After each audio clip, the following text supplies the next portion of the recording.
Good evening. It's Landon with Merman and Press. Today, go over some pointers about a get-a-home bag. Just going to do audio today. We've been busy.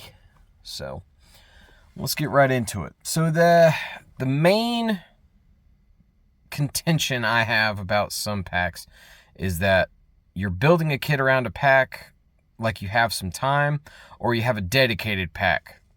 Which is, usually for emergencies, right? Like a get-home bag. Well, we've seen the video before that I did about active shooter bags and how I don't have one because basically it's a bag you take to a gunfight. So it needs to have, bandages and bullets in it, right? But you're in a gunfight with a bag now. So that argument aside, one purpose-built bag that I have laying around is my get-home bag, and I'm kind of revamping the whole gig, and it's going to be, get-home bag 2.0, apex of what it's supposed to be right now. I just got some new gear in, and we're working on it. Well, I'm really breaking down what uses I have for this thing. So I'm just going to go through some of my pointers and some of how I'm trying to delve into actually making this thing. So first place I want to start is kind of the uses for one of these packs, okay? Typically it's in a vehicle, right? And just like the name states, it's a get-home bag. It doesn't have to be home, right? You just have a designated area you're trying to get to, but you're away from whatever place you want to be.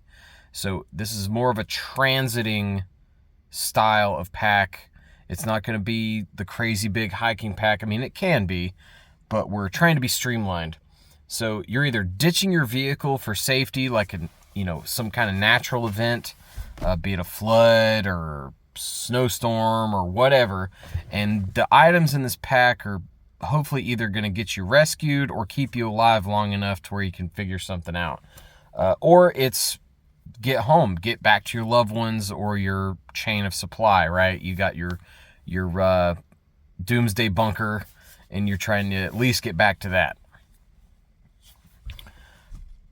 The main rules I try to go by in this pack, because yes, I don't have to be rigid in what's in here, but I'm trying to get back to a place as quickly and efficiently as possible.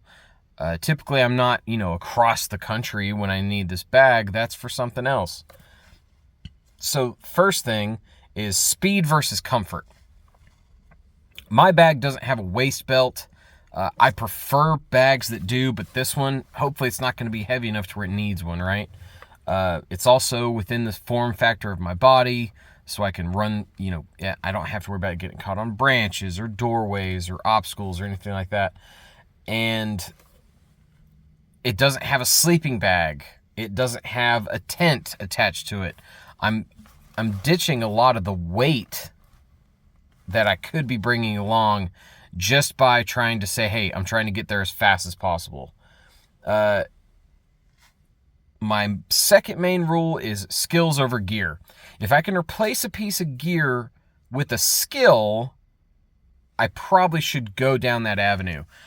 This is not a pack that I have 30 ways to make water with, right? It's a way, like, I'd rather just filter it, or I'd rather just boil it. It's just one thing or the other, using a skill or a select piece of gear, not, a water filter is not a multifunctional piece of gear, right? They put bottle openers on everything, but a bottle opener on my water filter doesn't sound very useful. Well, maybe the skills over gear aspect is using a smaller filter, like a Sawyer, and the skill would be picking better water sources, right? Water that's moving versus stagnant water, and understanding the kind of bacteria that can grow in certain kinds of water in different ways in order to filter that, and using a pre-filter, just the water genre skill set. Moving on, third main skill, just keeping in mind that sustainment is without resupply for me, right? It's up to me. I have to get my own water. I have to scavenge my own food if I run out.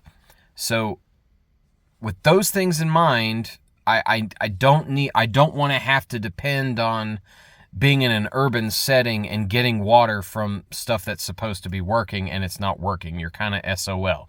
So if I can't make it myself, I have to figure out a way to get it, and that needs to go in that bag. So some important stuff to know, just to help you put different intel type stuff in your pack is where are you? Where are you going? You need to know those two things pretty much before the get-go. If you're kind of getting home on your way from work, you're pretty familiar with the route, hopefully. Or you understand that, hey, the route I usually take through town, I probably shouldn't take this back road I take when there's traffic, may be fine, right? Having that local knowledge of the area is probably going to already be there, but you probably need to look at it on a map anyway. You might see something you never knew about. You need to know what to avoid and how it could slow you down if you go around those things. If you are going to avoid town, you're going to have to figure that out on a map. It's going to add time. You're going to need to know how long it could take and where to go. And you need to kind of guess the minimum time it would take you to run home, which, if you catch it in time, it's just a walk, right? Hopefully this is a less than a day walk or a 2-day walk if you're very far off. So knowing the minimum time without issues helps a little bit. If I know I can walk 10 miles in a day, just throwing a number out, and I know I live 8 miles from work, I know if something happens in the morning on that work day, I can get home in a day. It's a safe bet at that point, especially if you got a slimline pack and you're practiced, you're in good health.